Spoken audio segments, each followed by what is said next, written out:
Hi, everyone. We're just going to wait a few minutes for people to come in, but if you want to tell us where you're coming from, you can drop it in the chat.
All right.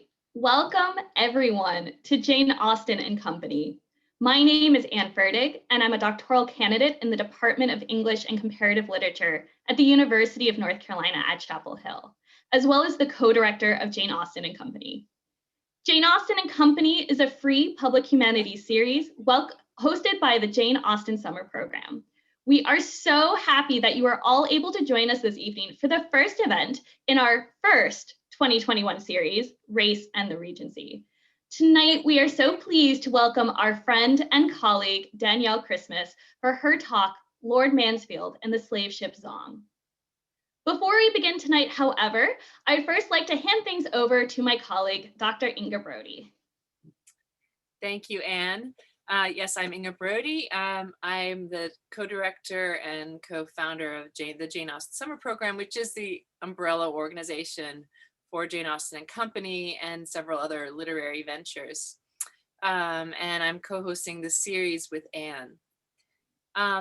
Danielle Christmas, we are so delighted to have you here with us today.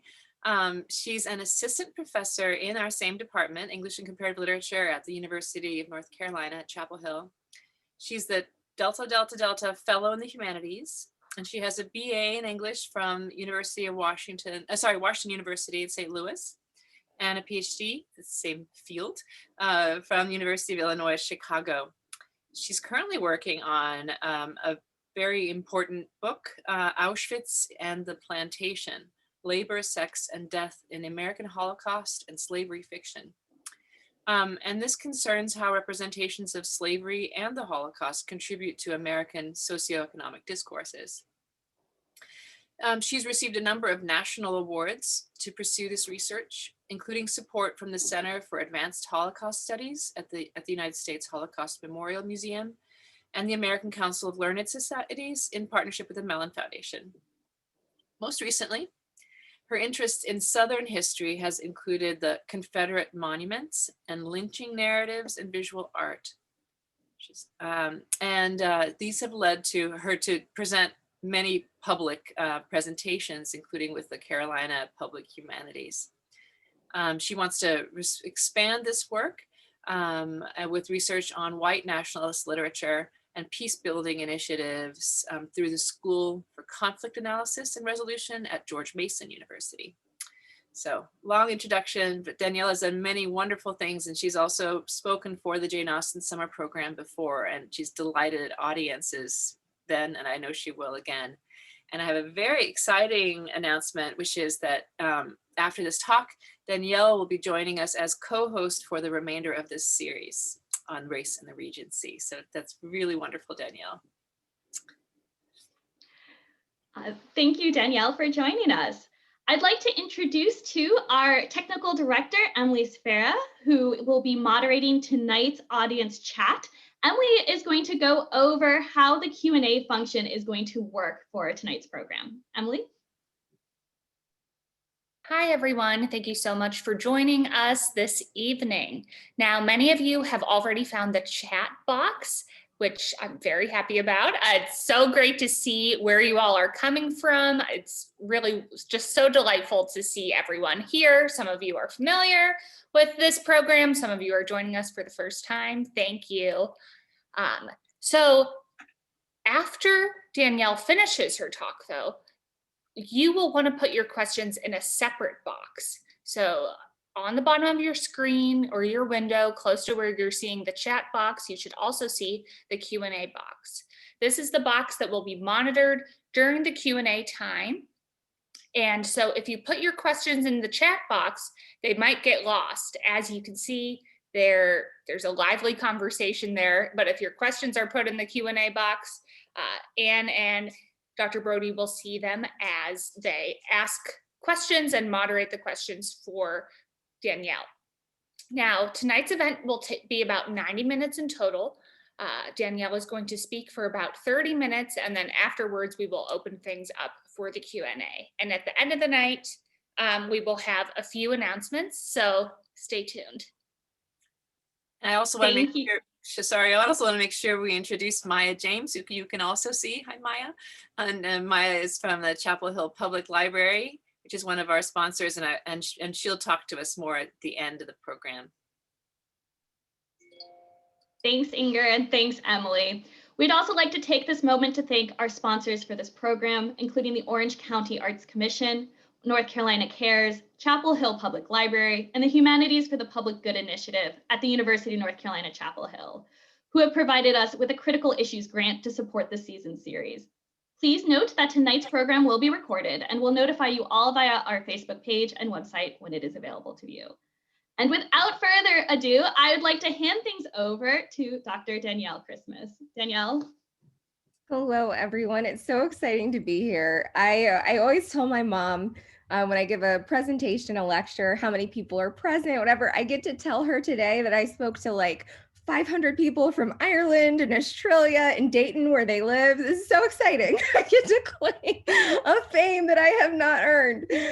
So thank you so much for being here. Let me share my screen and I will jump right in.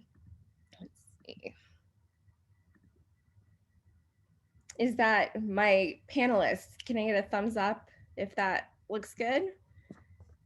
Excellent. All right, perfect. So allow me to move this. All right, I'll get started.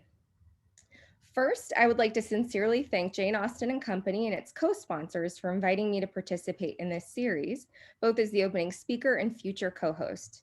There is something remarkable about the Janeite community. Your sustained interest and infectious enthusiasm make it a pleasure to be here at a time when such connections matter all the more. It's such a unique community. So it's really exciting to be here. Recalling the title of this lecture, you can confidently assume that I'll be discussing a few things, among them the literature of Jane Austen, a man named Lord Mansfield, the English slave trade, and, to kill any remaining mystery, a ship called the Zhong. All of this is true. You can expect that the body of my lecture will offer significant facts about the English slave trade that would be relevant and unsurprising to Jane's contemporaries. After this, I'll share a story about an episode in English commercial and legal history that operates as a sort of spectral cultural context for Jane's third novel, Mansfield Park. Before we get to the business of literature and cultural context, though, I think it's worth pausing to reflect a bit on the implications of our own context as a group of intelligent strangers who decided that attending a series on race at the Regency was an ideal way to spend what is, in my corner of the world, a Thursday afternoon. Neither myself nor the series organizers take your presence for granted. So why was this ideologically fraught moment in the midst of a global pandemic the time to hold a series of talks on race and 19th century literature? And to be totally self-referential, what does an Americanist who spends most of her time writing about contemporary representations of slavery, genocide, and white nationalism have to offer a shrewd audience like yourselves? There are the superficial answers, of course. I'm a Black scholar who reads Jane Austen in my spare time. This first week in February, on the occasion of Black History Month, why not start a series of conversations that bring thematically linked niches of the field into a shared light? This is a satisfying and not inaccurate account of why we're here, but it's not quite the whole story. In 2021, in most corners of the global West, the very fact of acknowledging that race is a thing to be thoughtfully talked about is, for better or worse, maligned as a form of intellectual activism. This tension makes sense if we consider what silences are ensured when people successfully resist such conversations.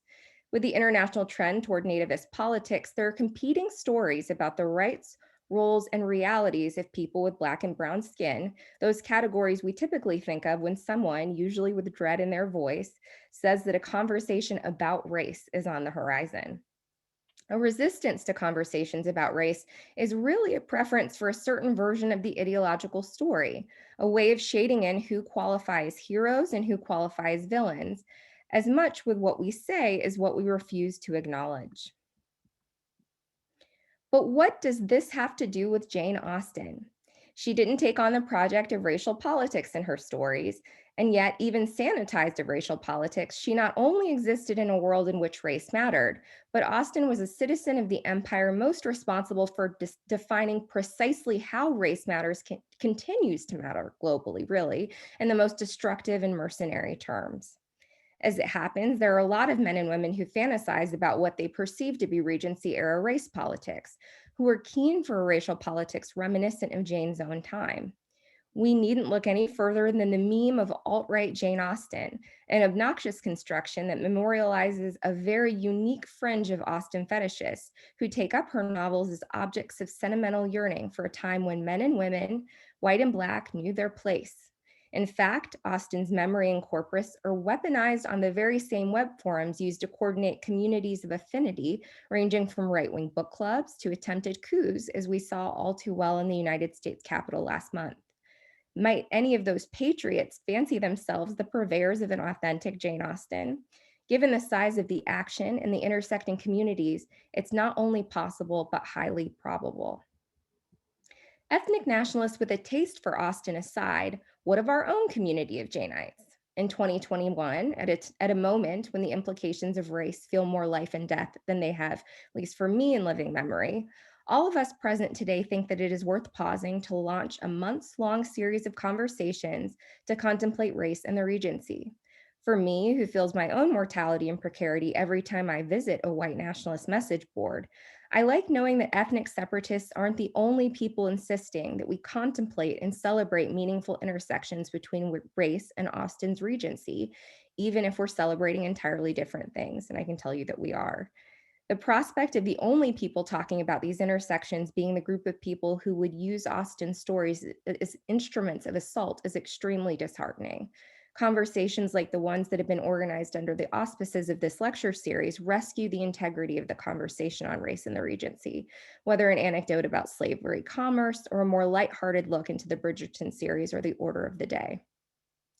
This is as much an elaborate pitch for your continued attendance as my humble insistence that your presence here matters. So in the spirit of making tonight matter, let me turn our attention to one specific episode in English commercial and legal history, and my claim that the name Mansfield is more than a coincidental point of convergence between the name of an 18th century magistrate and the eponymous estate of a 19th century novel. Mansfield Park is among Austen's least popular works, so it is worth a plot refresher. In the most superficial terms, Mansfield Park is the tale of a meek young woman named Fanny Price and her transition from an impoverished early childhood to life on the estate of her wealthy maternal family, the Bertrams. While Fanny experiences some of the material benefits of these new surroundings and develops a shared affection with her beloved cousin Edmund, she experiences cruelty that ranges from unkindness to abuse, a maltreatment usually accompanied by a veneer of class prejudice. For Fanny, wealth, or rather its absence, is the subtext of almost all of her interactions, even and especially in what should be the safety of home and family. We learn over the course of the novel that her uncle's Antiquan slave plantation is the means by which the Bertram family covers estate and family expenses. But to what degree does Austen actually discuss the machinations of the plantation, the trade in question? I'm glad you asked. You won't be surprised to learn that where any explicit discussion exists, it is brief and subtle. The most direct discussion of slavery can be distilled to a 4-sentence exchange between Fanny and Edmund on the occasion of her uncle's return from Antigua. We come to understand that following one question on the slave trade, The obvious tension around the topic kept her from pursuing it any further. With abolitionists stirring up trouble and the family's financial future on the line, it is hardly surprising that Sir Thomas wasn't feeling very chatty. If only we could retroactively reassure him that slavery would, for his purposes, remain safe and legal until 1833, some of that tension might have been laid to rest. But like Sir Thomas, Austen's readers only have their present and past as points of reference. So what elements of the British present or past would this modest exchange about an almost conversation represent to an Austen audience? For the nation of England, as Jane and her contemporary audience knew it, the trade in African slaves that took millions of people from the coast of West Africa to the New World was essential to economic prosperity.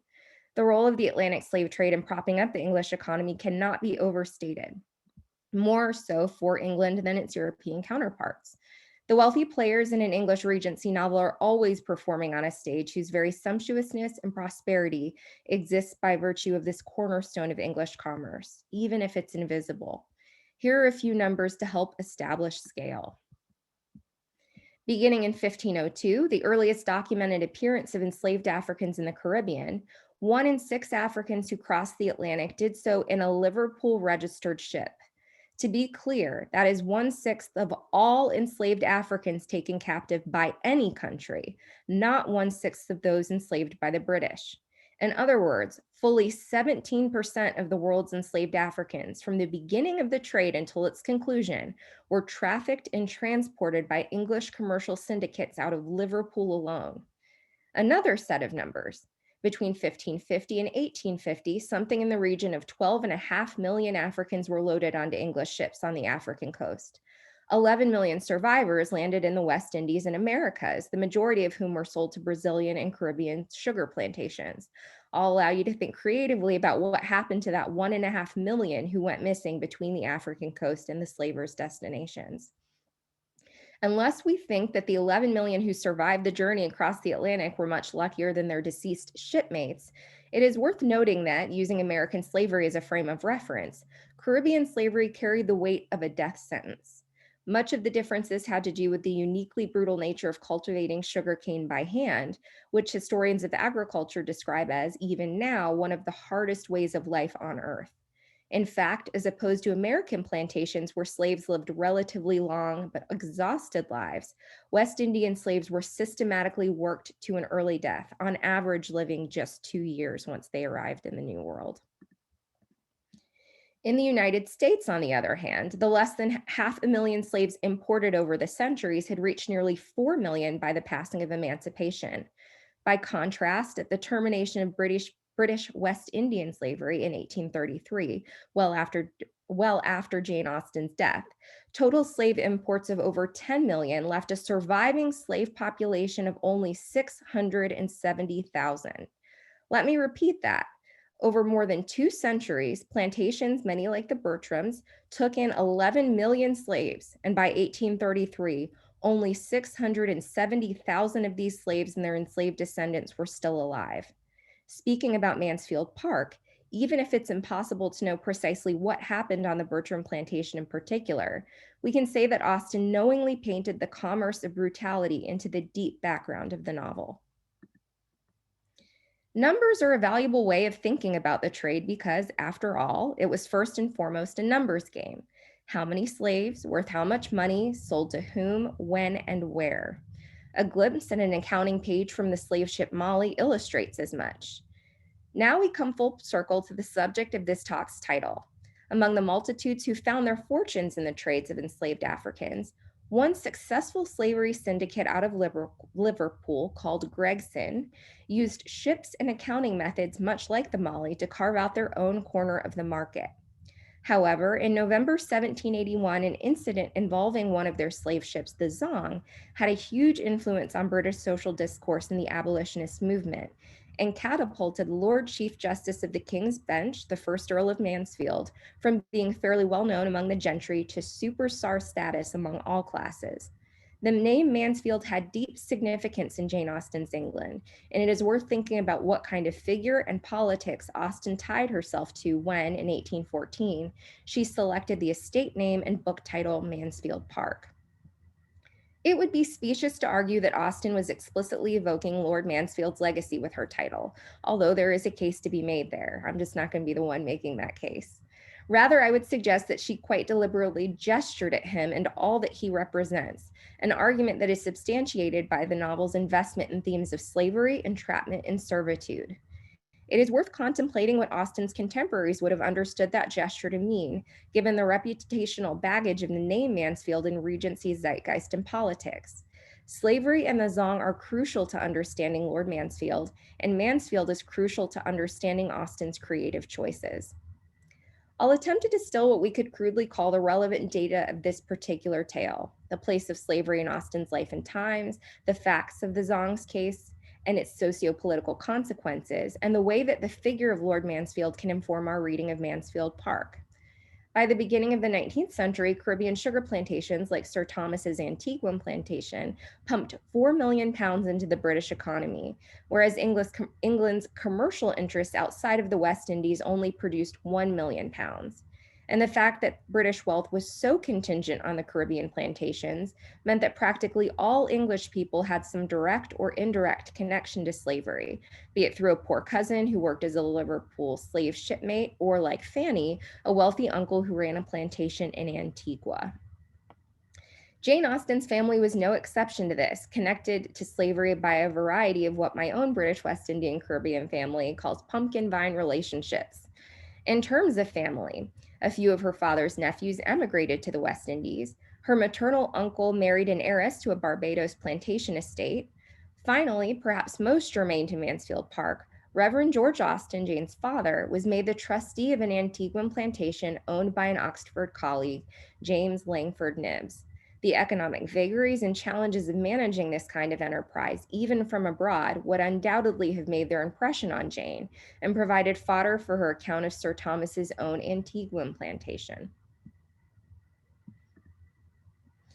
Jane's brothers, too, were connected to slavery. Her brother Charles married the daughter of the former Attorney General of Bermuda, and Sir Francis Austen, a naval brother with Charles, was a commander in part responsible for the policing and enforcement of the 1807 Abolition Act. Francis's vivid letters to Jane discussing the revolting nature of what he found aboard the then illegal slave ships undoubtedly made an impression that pressed through in her work. Well before the 1807 Abolition Act set Sir Francis and his naval counterparts in pursuit of British slavers, and just 6 years before Austen began writing her Juvenilia, ships like the Gregson Syndicate Zhong were doing a safe and steady business out of Liverpool. This particular ship was unusual in its smallness. It measured just 110 tons and was made to carry around 193 African slaves. But when the Zhong sailed on September 6, 1781, the slavers squeezed on board more than double the capacity and ultimately carried 459 enslaved Africans. Looking at the Brooks, another slave ship of the time, helps put these numbers into perspective. The Brooks came in at 267 tons and, as drawn, is carrying 609 Africans. That's more than twice as large as the Zhong, but carrying just 150 more people. Imagine for a moment the mechanics of provisioning and exercising people under these circumstances. You don't have to be a crew member or an economist to know that with these kind of capacity issues, in which a space built for 193 people was forced to accommodate the sick bodies and human waste of 459 people, trouble was on the horizon. With this unwieldy group of people in tow, the Zhong, as you'll see on the map, had quite a journey ahead of it. While en route to the Caribbean, the crew misidentified Jamaica, their destination, as Hispaniola, and traveled 300 miles too far before realizing that they needed to turn back, a journey of 13 sailing days. This error was magnified by the fact that, according to a crew member's testimony, there was only 4 days' water remaining. So the captain and his crew started doing some hard calculations. If they allowed the slaves to sicken from dehydration, they may live long enough to arrive at port, but may eventually die anyway. And death on shore was not covered by insurance. However, if some slaves were jettisoned in order to save the rest of the cargo, then the slavers could make a claim and receive 30 pounds a head per slave tossed overboard. Less than 3 months after sailing for Jamaica, all of the shipmates met to do this cost-benefit analysis and unanimously decided that the prudent course of action was to throw some of the slaves overboard. On November 29th, 54 women and children were thrown through cabin windows into the sea. On December 1st, 42 male slaves were thrown overboard. 36 slaves followed in the next few days, and another 10 slaves were so defiant of the crew's inhumanity that they intentionally jumped to their deaths. When one of the slaves, after hearing the despairing cries of his jettisoned shipmates, requested that he and the others be starved to death rather than suffer the agony of drowning at sea, his request was denied, and the killing continued. Despite their crew's claims that they killed more than 130 people so that the remaining slaves and crew would have enough life-saving water, these were ultimately disproven. When they arrived in Jamaica on December 22nd, with less than half of the Africans they started with, there were 420 imperial gallons of water on board. In fact, the day that the 42 men were thrown overboard, it rained heavily enough to fill 6 casks of water, sufficient for 11 more days at sea. The massacre happened because the sure reimbursement of 30 pounds for the jettisoned slaves was preferable to the risk of losing their value should they die on shore. And as the slavers saw it, it made more sense to put food and water resources into those remaining marketable slaves lest they sicken too, rendering the whole journey a waste. Whenever you read or hear about the Zhong story, you are likely to run into this stunning painting. Although J.M.W. Turner's 1840 painting, The Slave Ship, is not about the Zhong in particular, it does memorialize an incident precisely like it, the horrifying image of throwing terrified slaves overboard, black bodies drowning beside a ship threatened by a looming storm. The fact that at the time it was such a notorious painting is evidence of the resonance of this kind of story and the images it evokes. If this is a startling and disturbing portrait for people interested in the history of this period, can you imagine how dramatic and infamous a story like that of the Zhong would be in Georgian and Regency England? Jane Austen would have been 8 years old when the Zhong story was finally known to the public, an impressionable age indeed at which to process the politics of the time. As it happened, it wasn't until March 19th, 1783 that the affair really came to light. You might think that the Gregson Company would be eager to keep the sordid story to themselves. The atrocity might have passed virtually unnoticed, but for one extraordinary fact. The syndicate of Liverpool businessmen who own the Zhong took their insurers to court to secure payment for the loss of the dead Africans. The ship owners were pursuing their claim under well-established protocols of maritime insurance, which accepted that enslaved Africans on board the Atlantic trips were insured as cargo. Moreover, under certain circumstances, the loss of those Africans could be claimed on the ship's insurance. In 1783, however, lead abolitionist Granville Sharp and his African informant Gustavus Vassa, better known today as Olaudah Equiano, saw the story in an utterly different light. To them, and as the news spread to an expanding army of outraged British citizens, the Zhong's owners were demanding money for over 100 human lives brutally and purposefully cut short. The resulting legal dispute between the ship owners, Gregson, and the insurance company, Gilbert, ensured that the story of the Zhong was transformed from a murderous secret among the small handful of sailors who carried out the killings and their employers in Liverpool into a highly visible political and legal issue. Why would the slavers risk such a public backlash by coming forward? Obviously, because the trade itself seemed above reproach and pregnable despite its ugliest incarnations, like a massacre at sea. What stunned people about the Zhong in March 1783 was not simply the murderous brutality of events on that ship, but the incredible legal saga played out in London and the implications of that legal debate. An English jury, sitting under the watchful gaze of the Lord Chief Justice Lord Mansfield, rendered a verdict wholly favorable to the owners of the Zhong for their loss of 130 plus slaves at 30 pounds each. Initial outrage at the murders was quickly followed by an added revulsion when the jury ordered that compensation be paid for the murdered Africans. The insurer's appeal of the jury's decision only escalated the rhetoric around what happened to the victims aboard the Zhong and what should happen to the slavers who sought to profit from not just their lives, but their deaths as well.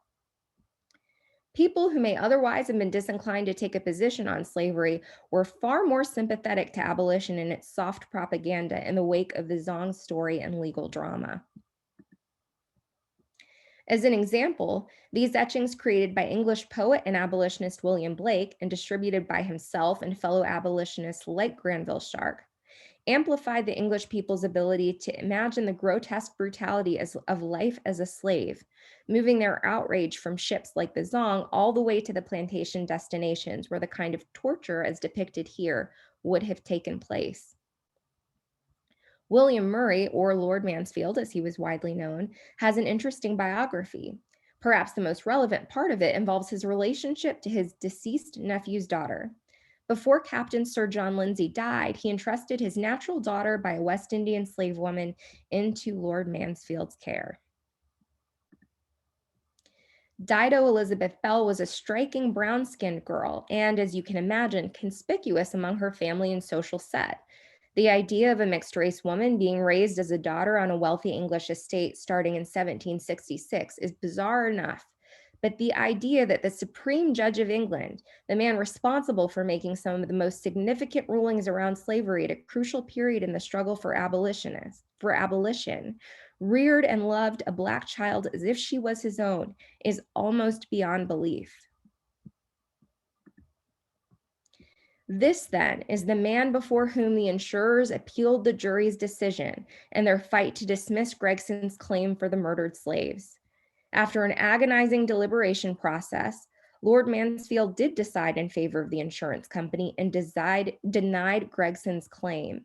And although his conservative nature led him to insist that any legal pronouncement should do nothing to harm Britain's commercial prosperity, even when it was anchored in the slave trade, he ultimately set a legal precedent that played a hugely important role in the termination of slavery. While the Zhong was the most significant and dramatic case, the case of the kidnapping of James Somerset bears mentioning if we are to grasp Lord Mansfield's full legacy. In 1772, well before the Zhong, the abolitionist hero Granville Sharp authored a petition that arrived at Lord Mansfield's chambers requesting a writ of habeas corpus on behalf of James Somerset, a former slave now threatened with forcible repatriation to Jamaica. Somerset had been enslaved in Africa and shipped to Virginia in 1749. There, he was bought by a local planter, Charles Stewart, and worked for him for 20 years. Master enslaved had lived 4 years in Massachusetts before sailing to England in 1769. Stewart had intended to return to Virginia later with his slave, but in October 1771, Somerset simply quit Stewart's service and refused to go back. The master promptly had Somerset seized and handed over to Captain John Knowles, master of a ship preparing for a voyage to Jamaica. There, Somerset, who was, according to court documents, quote, the slave and property of the said Charles Stewart, would be sold. And so James ran away and asked for Sharp's help. It was clear to all concerned that this was a case of great significance. It was an apparently clear-cut matter, an African demanding his freedom and a planter insisting upon his right to ship his property where he pleased. From Sharp's point of view, the Somerset case offered the perfect opportunity to establish the general principle of Black liberty in England.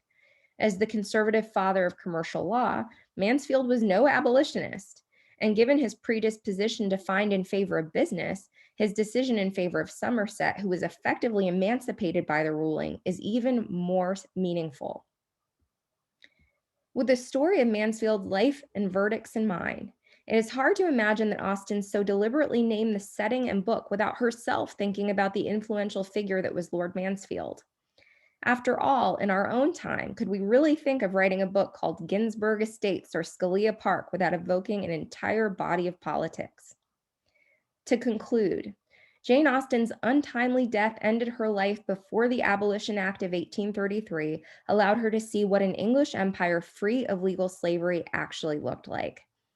Mansfield Park may not be the English version of Uncle Tom's Cabin, but it is a contribution to the conversation and consciousness of the time.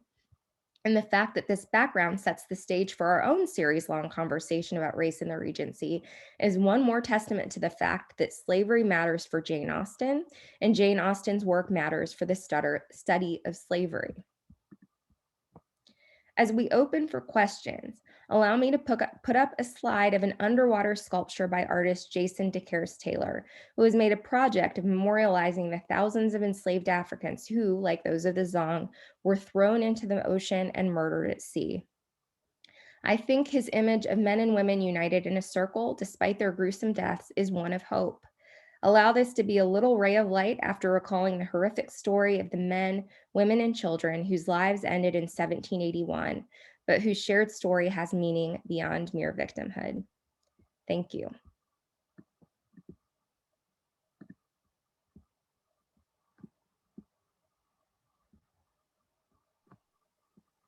Thank you so much, Danielle, for that talk. We're going to open things up now to the audience Q&A. You can continue to drop questions into the Q&A box as we continue our questions. So for our first question, would Jane Austen have known about Belle? Was there a general awareness in the public about her household? Would she have known about who? Belle. Oh, what a good question. I think so, yes. I mean, she would have known about Lord Mansfield, and it became a point of contention. I mean, if we think about cases today that are especially charged, I remember a case not so long ago where a judge who was, it became known that this judge was homosexual and was making a ruling. It had to do with a case that sort of defined how we define like what is legal and what is not when it comes to discrimination, what some people are just were claiming is discrimination against gay and lesbian people. It became a huge point of contention that he was predisposed to rule the wrong way because he was too close to the issue. So the Gregson ended up sort of like making sure that people knew that Lord Mansfield would be unfairly inclined to rule the wrong way because he was simply too close to the issue, right? He loved a Black child. That's not a thing, right? Like he's going to be predisposed to personalize something that should be just a question of law. So I think so. Yes, she was known about. I mean, it's a pretty big deal. He's a big deal, and he's walking around with a Black child. You don't see that an awful lot in his class. So one of our, yes, I want to also thank you, Danielle, for a fantastic talk. One of our listeners has also written about this, and she's saying that she argued that Jane was a reluctant abolitionist, not able to blatantly state her feeling about slavery, but wanting to make a point, and that was her reason for having Fanny speak to Edmund in that way, and also for the name of the novel. What's your opinion on that thesis? I think that that's absolutely right. I mean, I think that I wouldn't call, well, so first I always have to sort of inoculate myself by saying I am an Americanist who uses my my trained brain to read Jane Austen as a relief from all of the awful things I'm normally reading, right? So my thinking self, my critical reading self reads Jane Austen and does not think that in general, she is a woman inclined to beating us over the head with her politics in any of her novels, right? Like there are gender politics because she was a woman living in her time and she's writing the truth of her experience and what it is that was happening, but it wasn't written with a kind of agenda of gender politics. So for that reason, even if she had a predisposition to abolitionist leanings, she wouldn't be recording that. But I think that's absolutely right. That seems to be true of the personality of her writing, and what I do know about Jane Austen.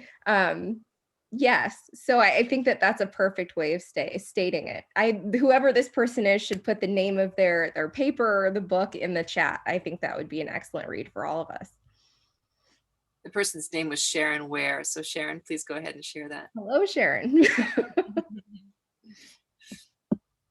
Did Lord Mansfield issue opinions like they do today that would elaborate on the reasons why he chose to set Somerset free and in favor of the insurers? Was he ever explicit in his reasoning? What a good question. So there may be somebody listening who has a better sense of this than I do. From what I understand, he would have given an explanation. Like, from what I understand, his opinions would not have been formally published and released in the way that our Supreme Court opinions are sort of released and publicized and circulated. But yes, right, like, so his account of his verdict would have been released, but maybe not in the sort of formal legal document itself in which he recorded the account of his opinion. So that is what I understand in my hedging. And the documents that I found in preparation for sort of researching this, I didn't find the opinion itself. I found people writing about, like, quoting him and writing about the legal opinion as they knew it based on what he said publicly and what he said in court. All right, and do you happen to know, Danielle, where Lord Mansfield's estate was? There seems a lot of interest among our listeners in the story of Dido Elizabeth Bell. So if you happen to know, and whether he had slave workers, even though, she was raised somewhat as a daughter. Yes. So I rarely would I say, like, in order to learn facts, you should go to a movie. But there is an amazing feature film called Belle that is about her story, right?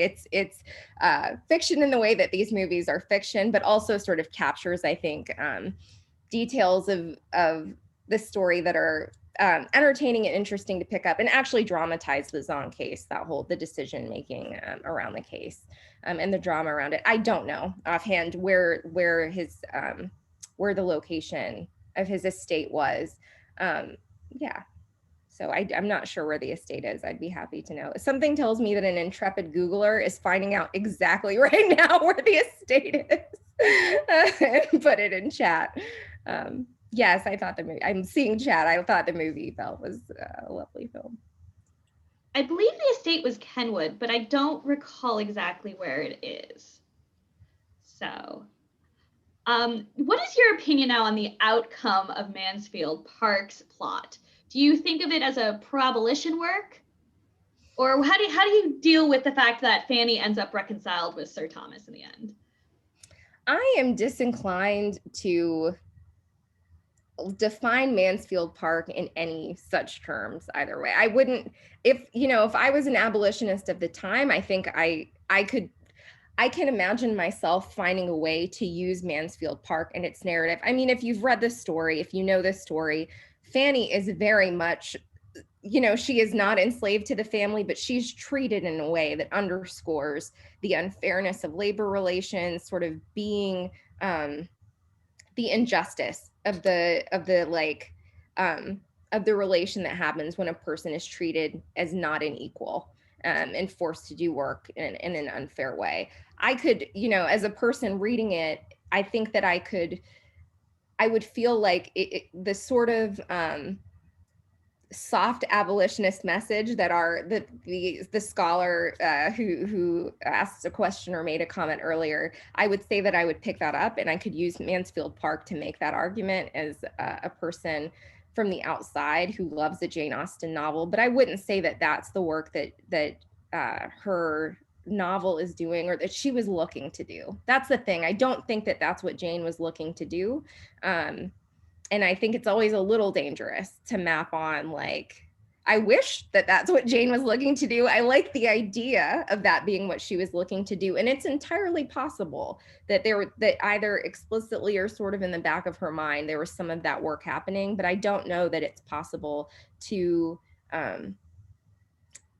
know that with enough confidence to say that that's what the ending, that either thing, either she's reconciled to slavery or she is pro-abolition, is what we should take from that final reconciliation with Sir Thomas. I switched my background to the Kenwood House Library. Just that's so lovely. But apparently it's on the outskirts of Hampstead Heath near London. And so, but one of our listeners also asked about an extension of this kind of theme to other literary characters, which you may or may not have thought about. Miss Schwartz in Thackeray's Vanity Fair was one thought, and of course there's Miss Lamb in Sanditon. And I wondered whether you had any thoughts about those characters. So I know Sanditon, I haven't read Thackeray, she says with shame, as an English professor. Of course I know the story, but I have not read. So I can't speak with confidence there. I mean, I would say the same thing as as an Americanist, even reading contemporary novels, I'm resistant too often or too easily to say that that's what a work is doing intentionally. As a person who I would say that I am, to get kind of irritating and fancy as a new historicist theorist, I like to look at what literature is doing and what readers are doing with it and the way that it's constructed. So what is happening around that informs the way it's created. And it's that spirit, I think, that's making me look at the novel and Lord Mansfield in the way that I am. So I would view those novels through those lenses, unless I found something really clear from the author in papers or publicly that expressed a politics that could be reasonably deciphered. Otherwise, I think it's too easy for myself, right? And myself, the idealist who likes to romanticize, for example, the politics of Jane Austen. She seems like a lovely person. I'd like to be friends with Jane Austen. I like the idea that she would be that she's like a rebel that way, right? She was her own kind of rebel. And I think that that's enough. And maybe there was something more there, but I like enough that that a certain story about, the way that a name like Mansfield is legible in that time, what is happening, and that can be enough. But if you, I mean, it's entirely possible that there's something out there that Thackeray said or in Thackeray's papers that makes it, that provides an intellectually honest way of reading that character, for example. I can't speak to that though. Yeah, and we'll be coming back to some of these issues later in the series too. We have a whole session on the women of color, and also on Sanditon we have some. I'm so excited for that. Yeah. We have a question on the slave trade itself. Do you know who sold the slaves from Africa to the Liverpool Company, or did the company itself own offices, or what would have been the process going on there? Was there a third party? Well, what I'm understanding is basically how did people who lived in their African communities come to be on a ship? Is that kind of what we're at? I think that's where this question's going. Yeah. Absolutely right. Absolutely. And we often, I was saying something about what happens on the ship, and then the etchings that makes us think about what happens on the ground, which then kind of leaves a really big part of the story that we're not talking about, which is how do people get on the ship? How does that happen? That's tricky and uncomfortable, right? Because often the way that people got on the ship was a certain kind of what could be called complicity with other African people, right? So it's not as if every case of African people being trapped and enslaved happened as a result of white explorers hopping into Africa and going and grabbing people. There were partnerships and complicities with other African leaders and African communities that for all sorts of reasons, for the sorts of reasons that any community looks to profit from the removal or extinction of another group that they're competing with, right? It's the story we all know. It's not very complicated. It's I want your land, or I want your women, I want your property. What is a way to get rid of you? I want the profit that comes from giving you human beings to these human beings that are really looking for more of you. So often it was in partnership with local leaders who would facilitate that exchange and facilitate that part of the trade. Yeah, and Susan Onford has just a comment here on Austen's connection to Belle and the woman, her cousin in that painting that you showed. Yes. Married someone in the Godmersham neighborhood, and Jane Austen met her, the woman in the painting, the white cousin, on at least one occasion, and remarked she did not have much to say for herself. So thank you, Susan, for reminding All right. It is part of the story that if you read more about Belle or see the film, even as the film gets right, Belle had an awful lot of money, and she had a lot more money than her cousin did, which if we're talking about money and wealth and the relations that creates, the tensions that creates, it's a pretty big deal that of the two cousins, she's the one that had the wealth. Which made her a desirable partner for people looking to find a wife.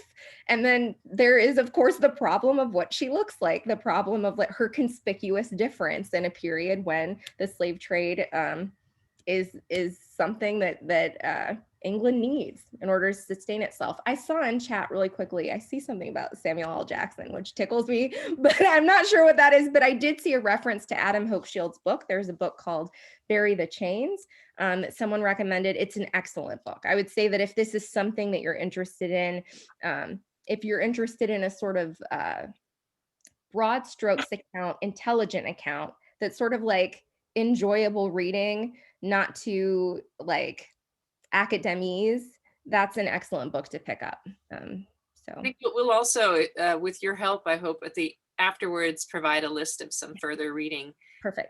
Based on the chat and your recommendations, etc. Perfect. All right. Andy, want to take the next one? Sure. Which aspects of Lord Mansfield's Somerset ruling apply to England's decision to abolish slavery when eventually they did abolish slavery? Good question. So the Somerset ruling sort of facilitated the part of the abolitionist cause that was basically once you get to England, you're free. Like this was a big issue. So there are parts of the abolition problem that abolitionists are taking on. The problem is the trade happening at all. So like, is it legal to take people from Africa, take them somewhere else and sell them? In 1807, like England's like, no, not anymore. And then is it okay to, once they're there, to enslave them? I mean, we see, and this isn't unique to England, we see the same thing happen later in the United States. The slave trade, the triangle trade ended before the on the ground slaves reproducing and selling them where they are already enslaved happens. So that happens later. But then England had the unique, like, what happens when infrequently a person who is enslaved comes on English soil? Are they still a slave?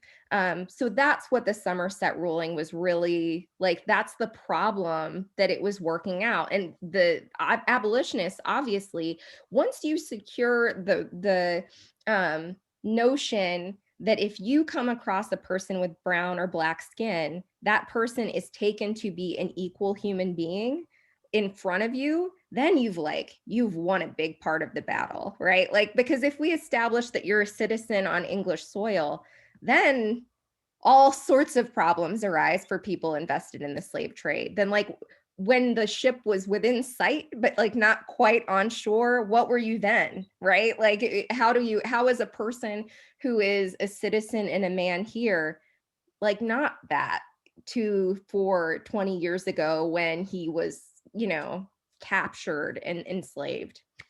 So that's what the Somerset ruling was dealing with.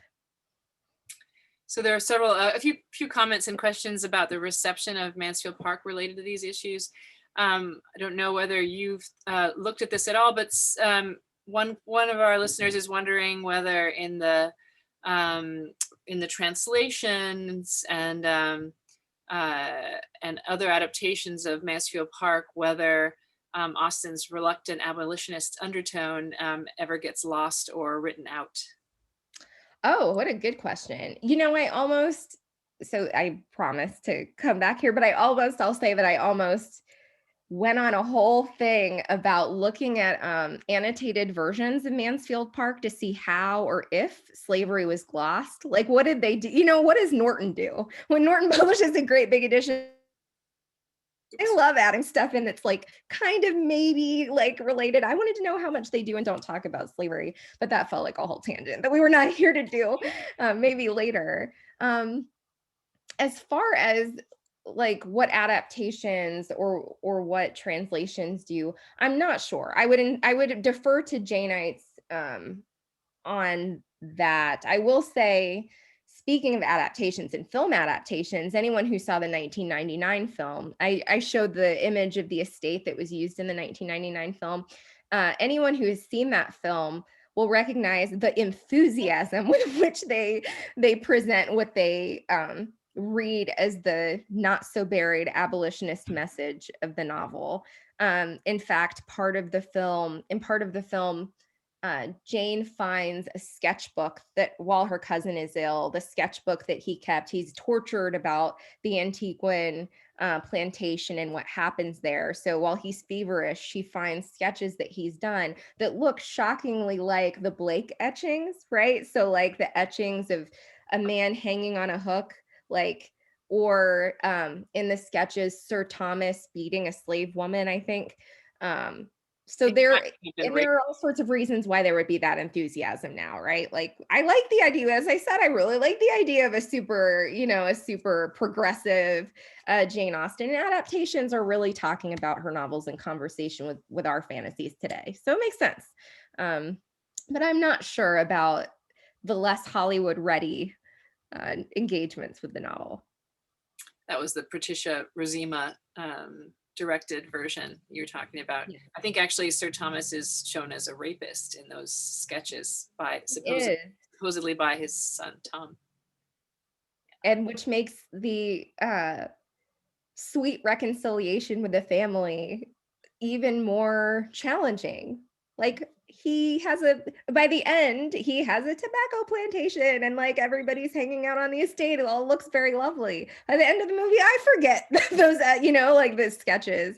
So it's tricky stuff. It's tricky business. So I understand you might not have any figures off the top of your head, but what can you tell us about the size of the Black population at the time and how many were free as opposed to enslaved? The size of the Black population in England? Like it? We could say in England, or since you're an Americanist, in North America. Oh. Huh. At this time, I'm not sure. So I can't say that with any confidence. I will say that, I know I sort of gestured at the difference between mortality rates of enslaved people arriving in the Caribbean or South America, the islands, versus people arriving in the United States and staying here. Like the slaves in the United States were growing exponentially, right, compared to enslaved people. Like the trade that happens shockingly, right? These are not like expanding pieces of land. Why is it that we keep shipping people there and there's more room on the plantations? There's like this constant need for slaves. So that's why you get stories in the United States, like sort of myths about the breeding plantation, like the idea that the production was of more slaves, like men and women being kept alive to reproduce slaves, as opposed to the constant, like the number remaining approximately the same in the Southern Hemisphere, because in 2 years, like someone is dying and then they're being replaced really quickly. So what that doesn't answer the question of number specifically, but what I would say is that like the number of slaves in the United States is expanding. People arrive here and they reproduce, and like, they are kept alive in really unpleasant circumstances. Some people, like, I've had students, when I say this before, take it to me, I'm saying like slavery in the United States was like a vacation and it was just really awful. Like, no, right? Like we are saying that slavery was different. We were saying that that you lived under awful circumstances that had lower mortality in the United States, and that it was lucrative and they were successful in ensuring that slaves reproduced, and that was the source of maintaining the market. But this community of people is expanding, as opposed to like numbers sort of staying even in the Southern Hemisphere. But that doesn't answer like what the numbers were specifically. I'm sorry that I don't have those offhand. Did the Zhong case result in any changes in the transport of enslaved persons? And then were there any changes between Lord Mansfield's 783 Zhong decision and then the later Slave Trade Act abolishing transport in the Atlantic?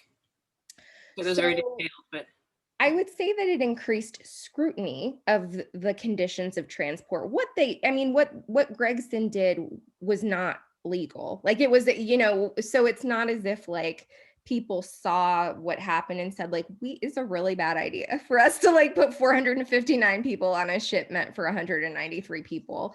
It meant that people had to confront something they probably already knew, which was the degree to which like, inhumanity happened and the indifference with which it had been tolerated. So we kind of know, right? If we're in England at the time, we know that like no one's going on a cruise ship, that this is an unpleasant thing that's happening. But that doesn't mean that we really know what it means to like to be crude, lay in excrement for months, right? What does it mean when you're chained, you are horizontal, you can't sit up, and there's a body partially laying on you of a person who's already starved to death because there's not, right? Like this is a reality, and the reality on this ship, the degree to which we have to confront that was a fact, plus they're throwing over dozens of people, throwing children and women and men overboard for money alone, meant that like suddenly people were getting upset about it,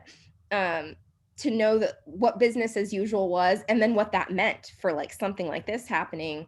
And probably it increased the likelihood that the Gregsons of the industry wouldn't do this again, right? That they would follow the rules a little bit more closely. But I wouldn't say that it increased that it otherwise improved existing standards of transport. So it's not as if this made people reconsider what was permissible under normal circumstances. Like it just meant that according to the law, the Brooks ship that we saw is going to hold the right number of people, and the Brooks crew is not allowed to throw people overboard to make sure that like we save money, right? Or like we ensure profits. As far as the way that the ruling was used, so there's the 1807 Slave Act, and then there's the 1833 Slave Act. 1807 saying we're not allowed to like trade anymore. We're not allowed to like ship people from the continent over and sell them in places. And then 1833, we're not allowed to sell them even if they're born here, even if they're already here, right? Even if they're on the plantation. I would say that the Zhong case, 1783, I'm sorry, the numbers.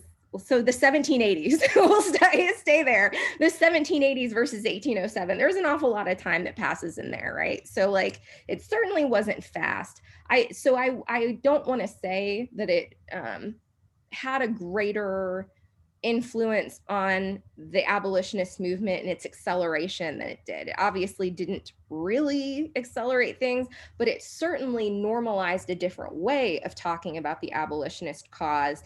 It made it more likely that somebody who views themselves, we know these people, and maybe even in these dark times, sometimes I just want to say, I'm not feeling so political right now, right? Like, I don't really want to get involved. Life is difficult enough. I need a minute.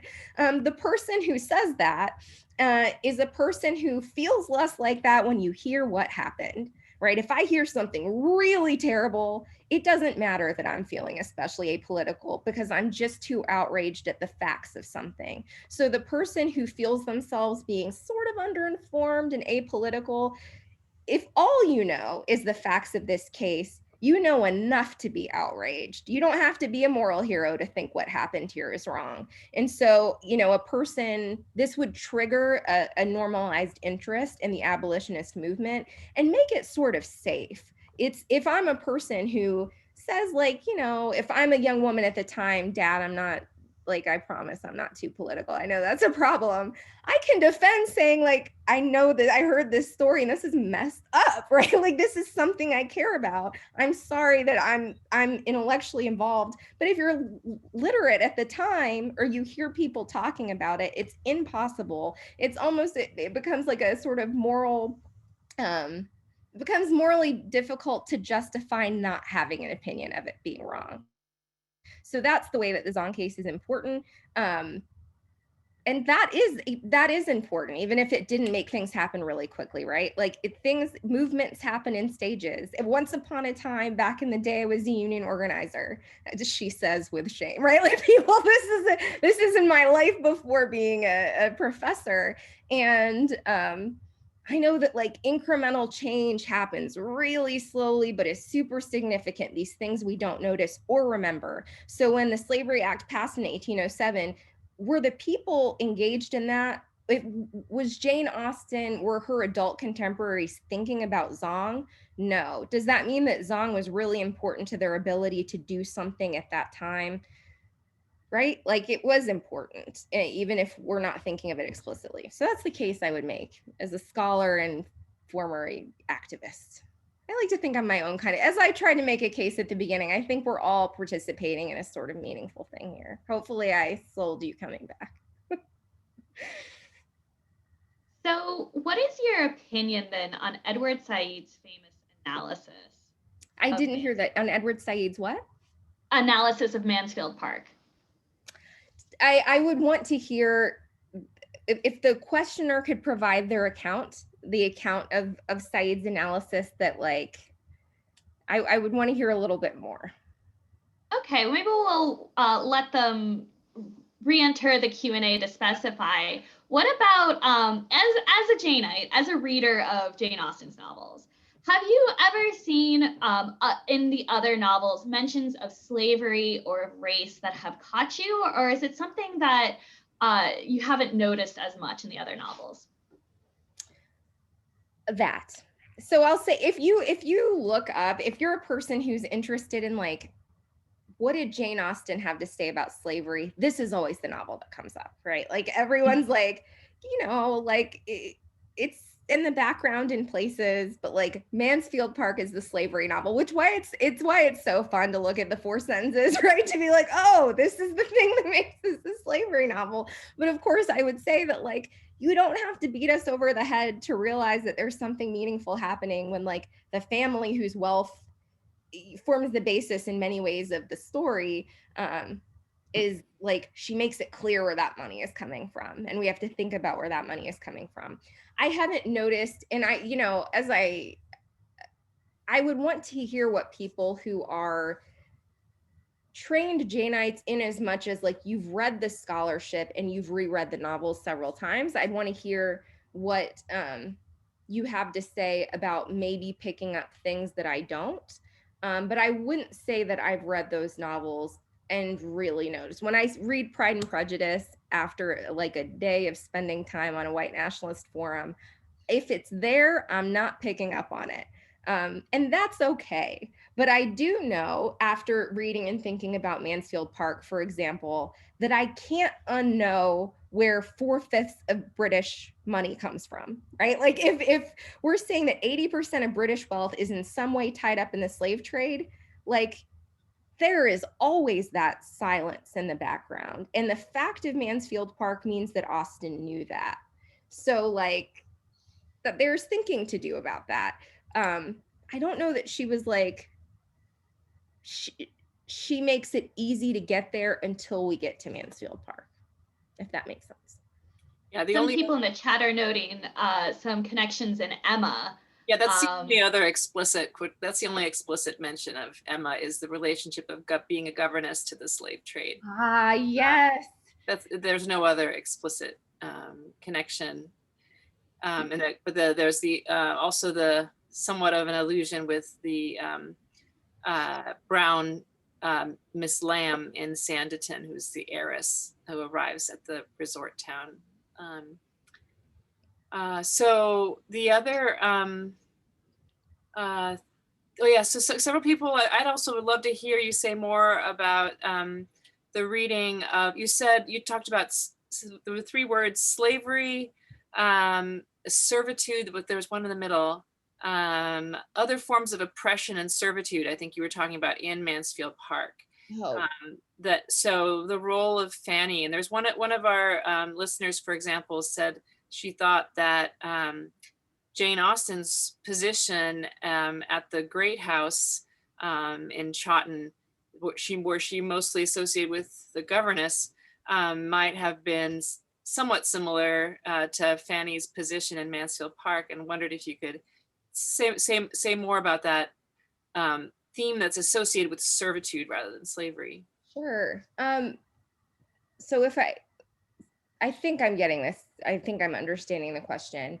It makes me think of the, how am I trying to say this? There is a messaging subset of the abolitionist movement that speaks to mannered and cultured young women about abolition as a way, like a way that they can situate themselves with respect to abolition by the fact of the governess relationship or the servant relationship. In my mind, this is speaking to that same thing. So it's saying to young women, because being a governess is like sort of frightening. That is not an exciting prospect for all of the, now the notion of suggesting that is in any way co-equal to slavery is preposterous.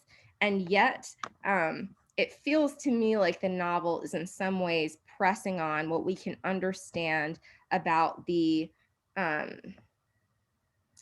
affective proximity of like young women like Fanny to the abolitionist movement. By which I mean, like, if Fanny were to understand, when Fanny off screen is thinking about her relationship to slavery and like whether it's wrong, the things that would make her ask questions when Sir Thomas comes back from the plantation, I imagine Fanny aligning herself with the parts of the abolition message that say like the maltreatment that you would experience at the hands of people who are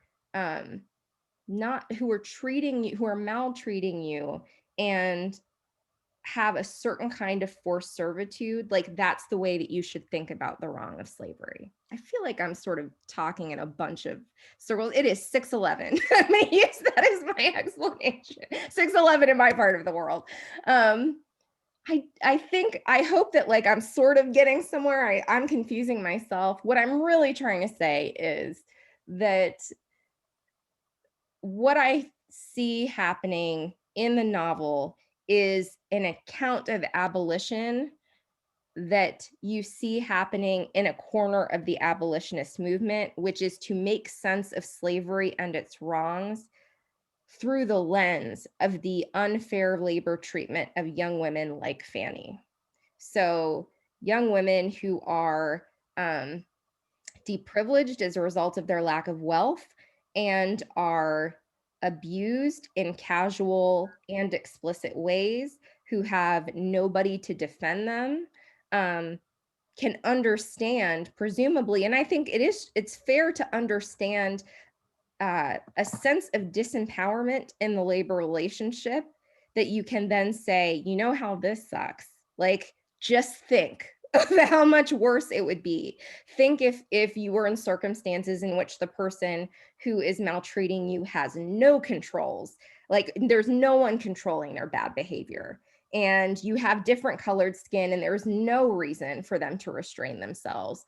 So that is the way in which I think like you can't see Mansfield Park, you can't see a young woman who's impoverished and who is maltreated in many ways on the basis of like her lack of wealth, and forced to do different kinds of work, and know that there's this subtext of the plantation without knowing that there's some funny business happening about like what we're thinking about when we think about slavery.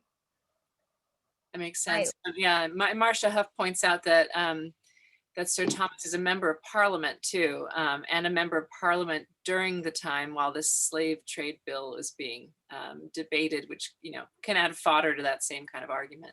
Absolutely. And he has an awfully big incentive. Like, we know where Sir Thomas is in that debate, right? And it helps us remember, I think, Austen is helping us remember how self-interested someone like Sir Thomas is.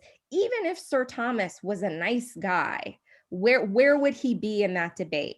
Like the guys that we like in Jane Austen, right? The wealthy men who we end up rooting for, who are the heroes in this story. What don't we know about their wealth? And what do we need to think about when it comes to their motivations in using their power and prestige in order to reasonably maintain that wealth? You know, they need to maintain the estate. I think that Mansfield Park helps us think about the questions that like we have to ask about how money works in England. That's a good time for this question. You say that 4/5 of British wealth derived from slavery. What is the time period of that wealth pouring into British coffers? And is that slavery in the West Indies or in Britain or in both? Where is the wealth located? So I would need to look at my notes to see precisely what window that I'm talking about for British wealth. I want to say that like that figure, if I'm recalling, is really looking at British wealth from the beginning of the trade until its effective end, so that gives an account of like the statistic for the growth and breakdown of British wealth over the long history of slavery. But I'm sorry, what was the second part of the question? Let me pull it back up, sorry. What is the time period and where was it located? Oh, where was the wealth located? So I do think, you know, I'm thinking now of like Charlotte Bronte. I know I've found as I've like gotten more into the Jane Austen community, the sort of deep like distrust between people who love Bronte and people who love Austen. It tickles me because I'm like sort of, I like to sit on the fringes, but in any case, people at least know the story of Jane Eyre and the Mad Woman, right? So like how we think about where wealth is located and whether it remains in the colonies or comes later and later. I mean, it makes sense that over time, as wealthy people in England move to the Caribbean and establish maintained estates there, so they're not the Sir Thomas who is traveling back and forth, but they're the Sir Thomas who brings his family and chooses to live there. That doesn't always happen or even usually happen, but it happens more over time. And so by the end, there's less of a reason to export the wealth back to England. But definitely, like most of that wealth is brought into the British economy.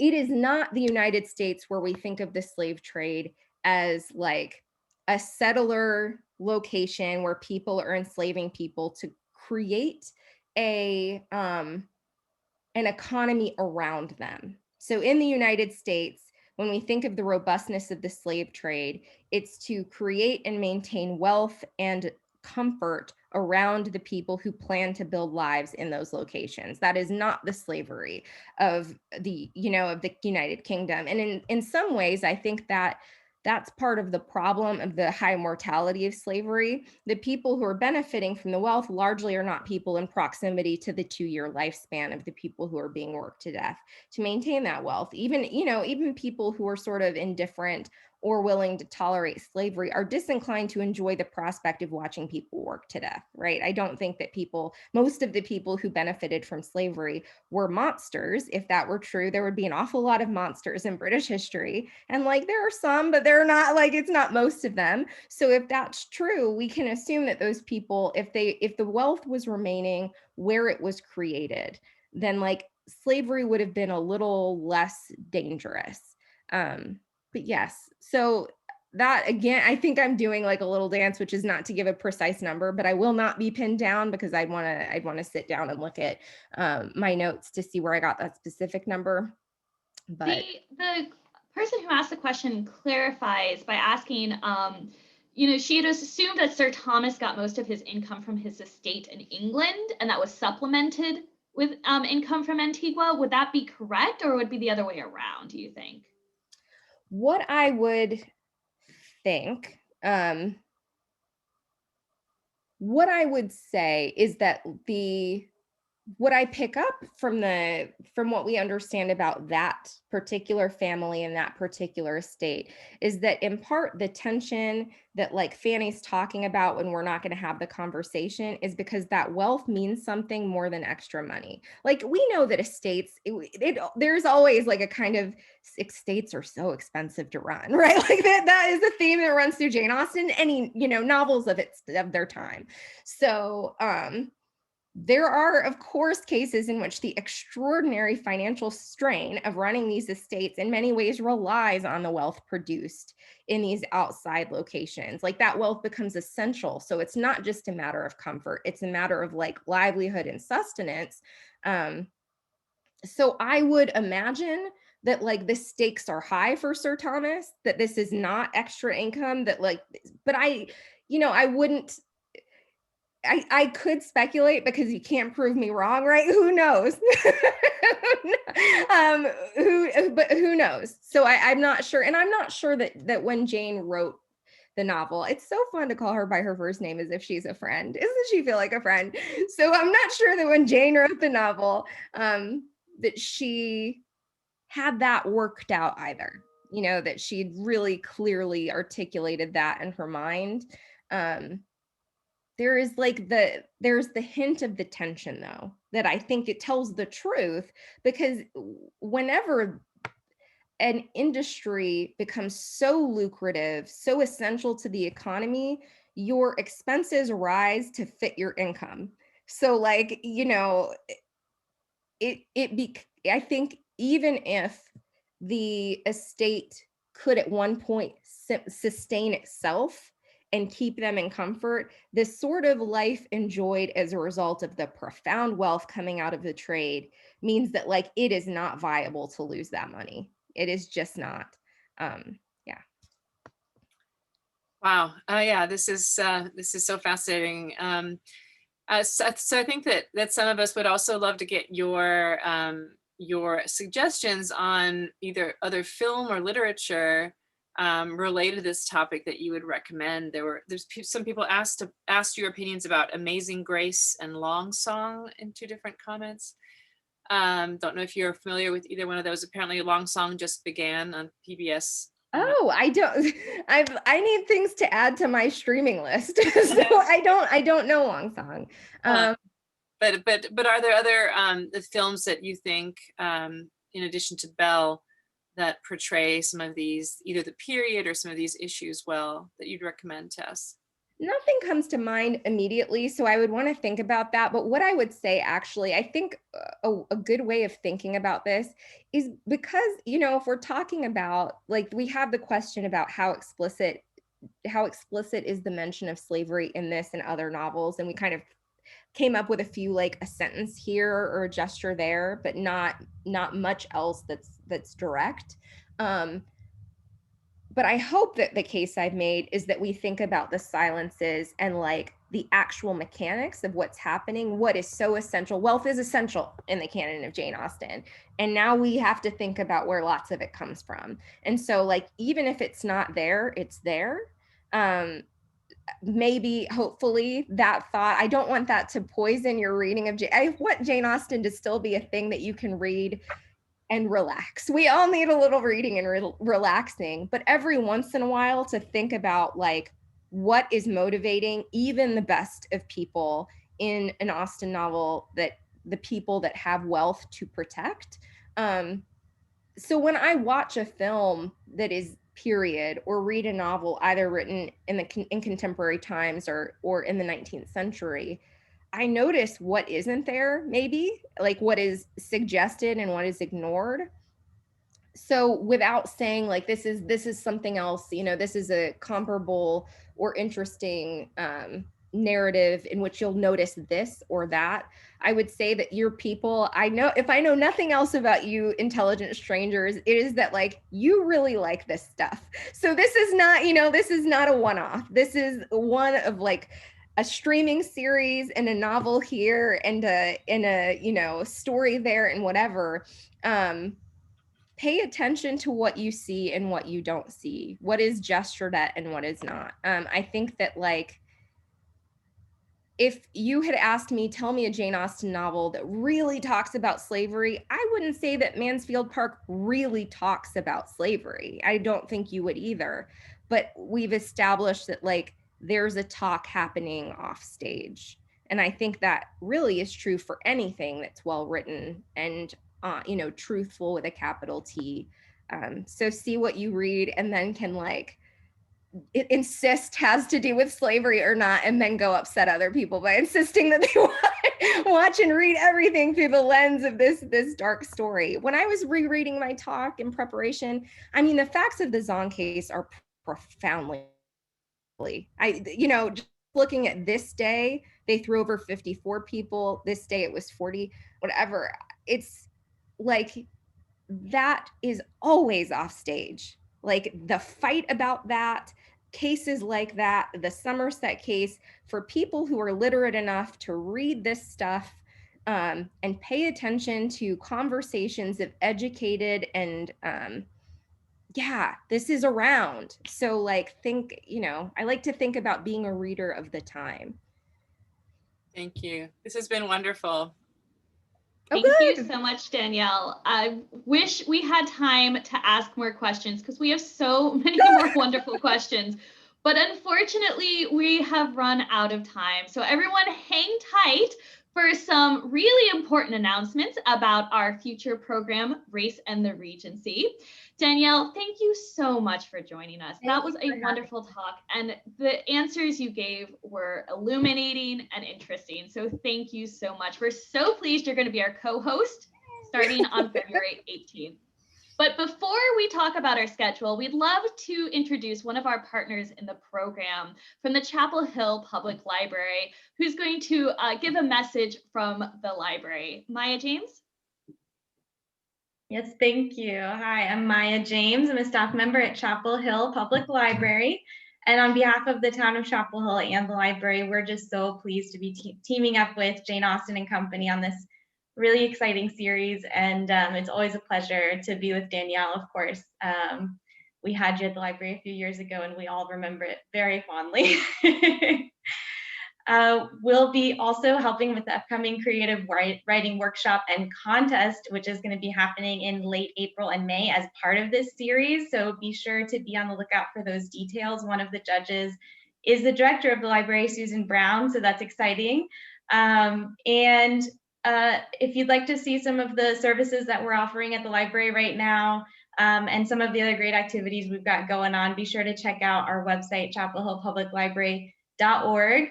And of course, all of our social media pages. We've got Facebook, Instagram, Twitter, and the YouTube channel with some great kids content. So thank you so much for partnering with us on this. We're so happy to be a part of it.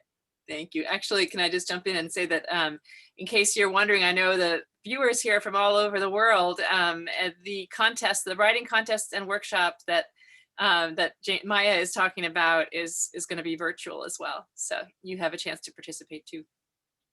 Yes, all of our friends from across the world are welcome to join when we open that up. And it's going to be an exciting couple of months, not just because of our creative writing workshop, but because of our full series of events. Our next one is on February 18th at 5 p.m., so exactly in 2 weeks, 5 p.m. Eastern time, special conversation with Ibi Zoboi, author of Pride, a young adult adaptation of Pride and Prejudice, which is being adapted into an HBO series. In this book, Zuri Benitez has pride, Brooklyn pride, family pride, and pride in her Afro-Latino roots. But pride might not be enough to save her rapidly gentrifying neighborhood from becoming unrecognizable. When the wealthy Darcy family moves in across the street, Zuri wants nothing to do with the judgmental and arrogant Darius. Yet as Zuri and Darius are forced to find common ground, their initial dislike shifts into an unexpected understanding. So this event will feature a public Q&A with the author of this book. You can buy the book online at all major booksellers, and it'll be free and open to the public. You can register for it on our website, janeaustenco.org. We also have a full calendar of events through May, featuring topics such as 2 presentations on the adaptation of Bridgerton, topics like abolition and consumer culture.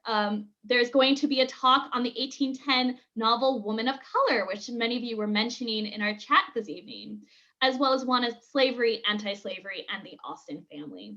Full details and registration can be found on our website, and we will continue to update you all on our email list and through our Facebook page as registration becomes available. And if you want to read more about Jane Austen, her life, her afterlives, and adaptations, please check out the blog for the Jane Austen Summer Program, our umbrella program. You can also follow us on social media. The Jane Austen Summer Program, or JASP, is a four-day summer seminar that typically takes place in June in Chapel Hill.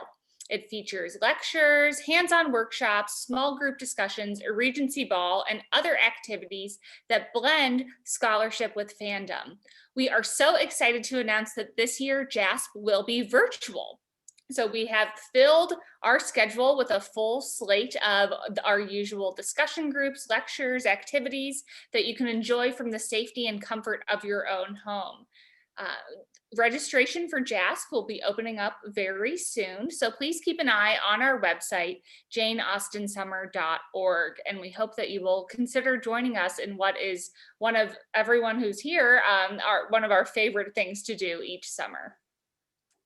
And thank you to the hundreds of people who attended today's event. We had Australia, we had Vancouver Island, Ireland, Scotland, Bradford-on-Avon, a snowstorm in Chicago. Thank you all for braving the distance and the weather and the Zoom to be with us tonight. If you did enjoy tonight's programming, please consider making a donation to the Jane Austen Summer Program before. We're a registered nonprofit, so if you're in the U.S., your donation is tax deductible, and it will help us keep these events free and open to the public. They allow, your support allows us to bring in great speakers like Ibiza Boy coming up next, but they also go to supporting our other activities such as our student essay contests or our teacher scholarships to attend our events, and which enable middle and high school teachers to come for free to our conferences. So thank you all so much for coming and attending, and thank you, Danielle, for a great program. Thank you all. We hope you have a great evening and be safe during these times. Take care. Thank you, everyone. Bye.